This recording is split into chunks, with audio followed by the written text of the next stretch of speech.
Bienvenue mes chers, en ce lundi 12 février, nous en sommes au 7e rendez-vous AFA, Anacarte Formes et Archétypes de l'année 2024 et je viens vous rencontrer depuis l'île au plus lointain de Koh Lipe en Thaïlande où je suis encore quelques jours et je vous avoue, ça n'empêche pas, même si le paysage est idyllique dans cette petite case perdue dans la jungle, je suis fatiguée, je suis un peu démoralisée, je suis un petit peu au bout, j'ai envie de laisser tomber et je partage avec vous ce sentiment de fragilité intense parce que je me dis que c'est bien beau de venir vous faire des petites parlottes comme ça hebdomadaires, mais si je ne suis pas sincère, à quoi bon?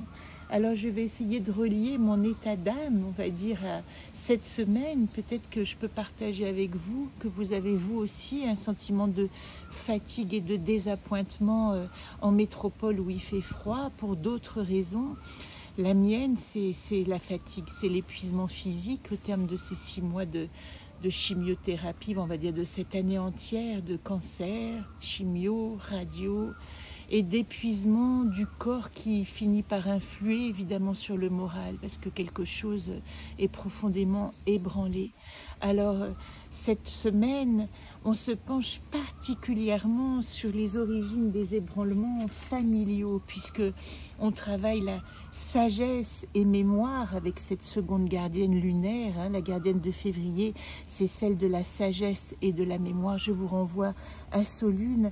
Et qu'est-ce qu'elle nous dit, cette gardienne? Elle nous dit que nous sommes issus d'une lignée et que de cette lignée, nous avons récupéré des croyances, des fatigues, des forces aussi évidemment, mais ici peut-être que dans cet état-là, il est intéressant de partager cette quête de sens que je pourrais trouver dans l'exercice de ma lignée.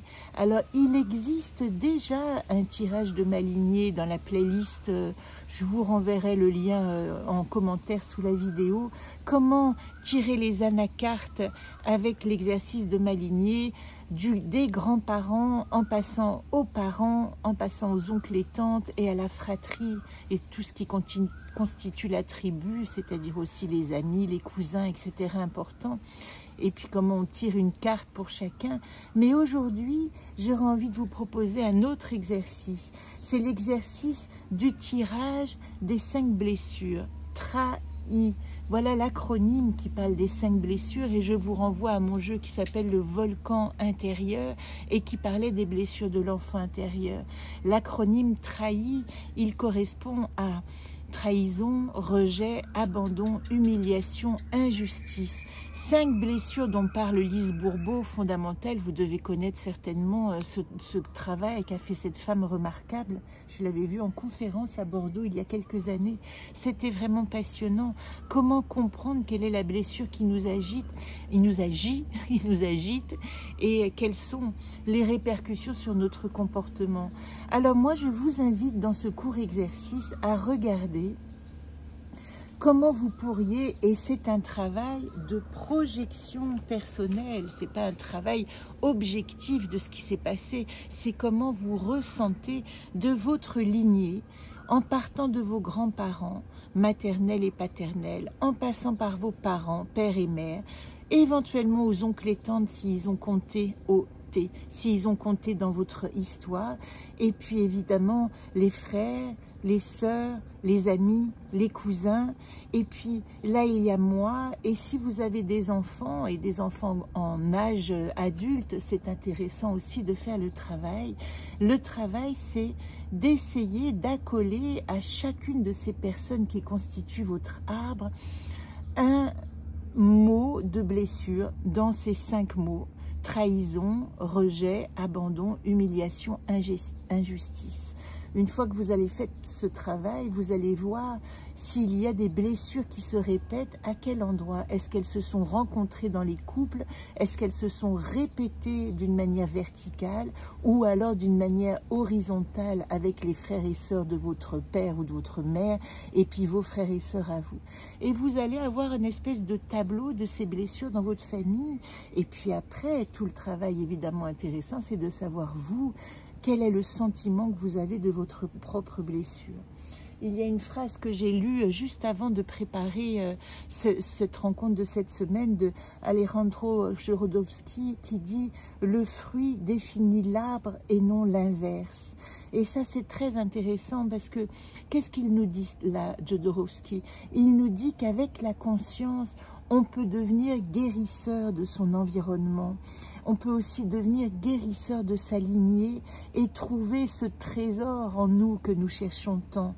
Donc ce problème relationnel, ce problème lié aux relations familiales, c'est un travail qui peut vous aider dans une notion d'empathie. Il ne s'agit pas d'en vouloir à votre lignée, il s'agit de comprendre le vécu de chacun et quelle empreinte a mis cette blessure sur votre lignée. Ce travail, c'est comme une projection empathique et encore une fois, c'est un ressenti personnel, mais c'est un ressenti personnel. Si vous arrivez à le définir, vous allez voir à quel point dans votre inconscient il agit. Alors, vous pouvez simplement, on ne va pas tirer de cartes aujourd'hui, hein, moi j'avais juste envie de vous donner cette astuce, cette notion que la conscience fait guérir notre arbre généalogique et c'est tout l'intérêt de tout ce travail qu'on fait. Et puis dans la Kabbale, vous voyez, j'ai terminé hier ce livre de Patrick Lévy, remarquable, il nous rappelle que la famille, elle est faite pour être quittée. La famille, c'est ce dont nous devons nous détacher une fois que nous avons décidé d'aller vers nous-mêmes. Il ne s'agit pas de garder à tout prix le lien.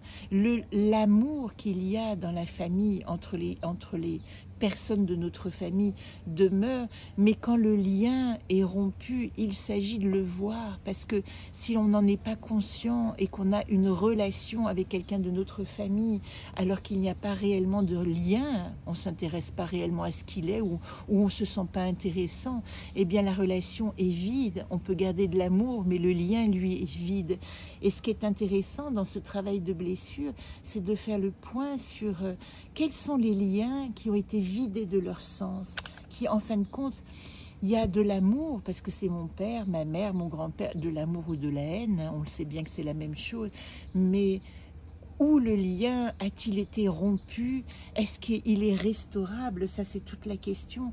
Et dans cette analyse, on va dire, de ces liens aux blessures, peut-être qu'on va trouver un compromis juste pour une résolution pacifique, c'est-à-dire comprendre que si j'ai vécu une trahison que je reconnais au niveau, par exemple, de mon grand-père paternel, je peux donner un exemple en ce qui me concerne. Mon grand-père a été dénoncé pendant la guerre et est parti en camp de concentration parce qu'on l'a volé.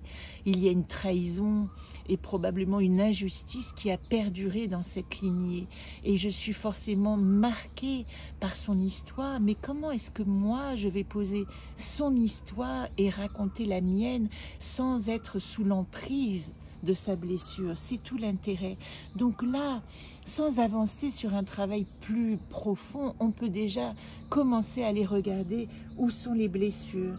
La famille, dit la Kabbale, symboliquement, c'est ce dont nous devons nous détacher pour croître. C'est là où se trouve le lieu de toutes nos blessures. Et vous voyez, si vous reprenez la symbolique de la Bible, par exemple de Jacob, Jacob qui va devenir Israël, c'est-à-dire l'incarnation de la terre promise. Et la terre promise, c'est quoi d'autre que devenir soi, sortir de l'ego pour devenir soi. C'est ça, hein, la symbolique de l'Égypte. Et bien Jacob, à l'origine, va trahir son frère Ésaü pour prendre son droit d'aînesse. Il se déguise et puis il va recevoir du vieux père qui n'a peut-être pas toute sa conscience, le droit d'aînesse qui pourtant était dévolu à son jumeau Ésaü sorti en premier. Et toute cette trahison va évidemment être un chemin à suivre pour aborder une conscience. Si j'ai été trahi à un moment, comment est-ce que je peux restaurer? Est-ce qu'on a restauré? Est-ce que je peux pardonner? regardez les blessures qui sont nées de ces trahisons, de ces rejets, de ces humiliations qui ne sont pas les vôtres mais qui vous entourent comme des fantômes. On peut aussi parler de Abraham, le magnifique Abraham qui a quand même été prêt à sacrifier son fils à Dieu pour prouver la légitimité de sa foi. Jusqu'où est-ce que ça peut aller?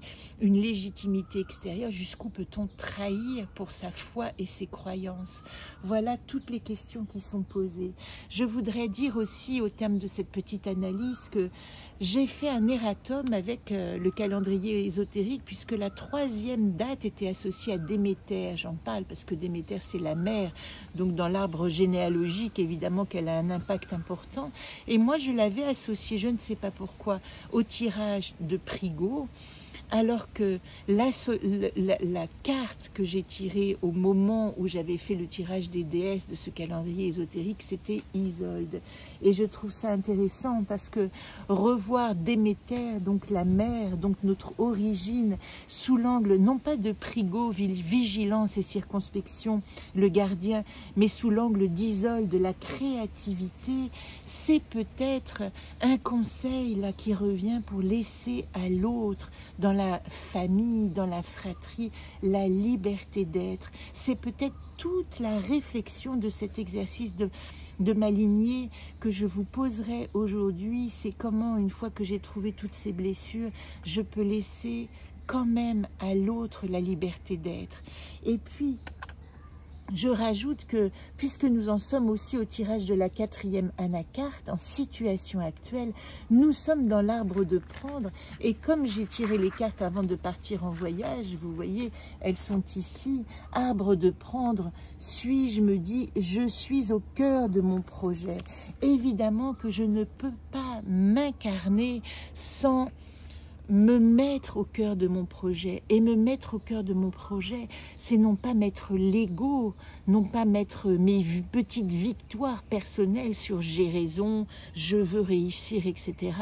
Mais mon identité au sein de ma lignée, à quoi je sers, dans quelle mesure ce que je suis va pouvoir créer une évolution de ce magnifique arbre qui s'est implanté un jour et qui a donné de ses ascendants, toute une descendance. Donc la vraie question de suis-je cette semaine, et vous aurez l'association au Yiking dans la semaine, hein, je l'ai déjà fait avant de partir, donc vous aurez suis-je associé aux 2 hexagrammes du Yiking qui sera en lien dans la vidéo. Alors comment est-ce que je peux devenir qui je suis dans ma lignée sans être complètement impacté ou dévié par ce qui s'est passé dans ma famille, comment je peux devenir moi. Et puis, comme je tire une carte tous les jours, ça m'a fait du bien parce que vous voyez, juste avant de faire ce tirage, je précise que je l'ai raté au moins 5 fois ce matin, j'ai renoncé hein, et me revoilà revenu. Eh bien, c'est Quest qui m'a dit lâche prise, légèreté, vas-y comme tu es, avec cette fatigue immense, parce que c'est pas parce que je suis en vacances que je suis reposée, parce que tout le poids de cette fatigue accumulée justement prend toute la place. C'est aussi ça la guérison, d'accepter ces moments de grande faiblesse. Et à ce sujet, je voudrais quand même vous lire la phrase de la semaine dans votre agenda. N'évite pas ce qui te fait peur, c'est le chemin. Et vous voyez, c'est tellement associé à tout ce travail généalogique, à tout ce travail sur la famille, la tribu. Ne pas éviter ce qui fait peur, parce que c'est là que se cache le trésor. Je crois que je vous ai tout dit. Pour le tirage généalogique, je vous mettrai le lien pour comment tirer les anacartes, toujours d'une manière très positive, pour essayer de comprendre quel est l'archétype qui est relié. Je ne le fais pas aujourd'hui, nous aurons le temps d'y revenir quand je serai rentrée. D'ailleurs, je rentre la semaine prochaine, donc je vais vite clore cette vidéo. Allez me baigner, je vous embrasse. Mettez un commentaire si vous avez envie de m'encourager. Et je vous le dis vraiment, même en clôturant cette vidéo, je suis fatiguée aussi de tout ce travail et qui a si peu de retour, je vous le dis. Hein. Alors peut-être que c'est l'ego qui parle, mais puisque suis-je là, j'ose cette parole de l'ego. Je suis fatiguée de tout ce travail qui n'a jamais de retour. Ça ne m'empêche pas de le faire parce qu'il me passionne et je continuerai. Mais parfois, je vous l'avoue, j'ai une grande lassitude quand je vois le résultat de ce travail et sa maigre propagation. C'est comme ça, c'est une leçon permanente d'humilité. Je vous embrasse pour ceux qui m'ont écouté jusque-là et je vous dis à la semaine prochaine. Très belle semaine à vous.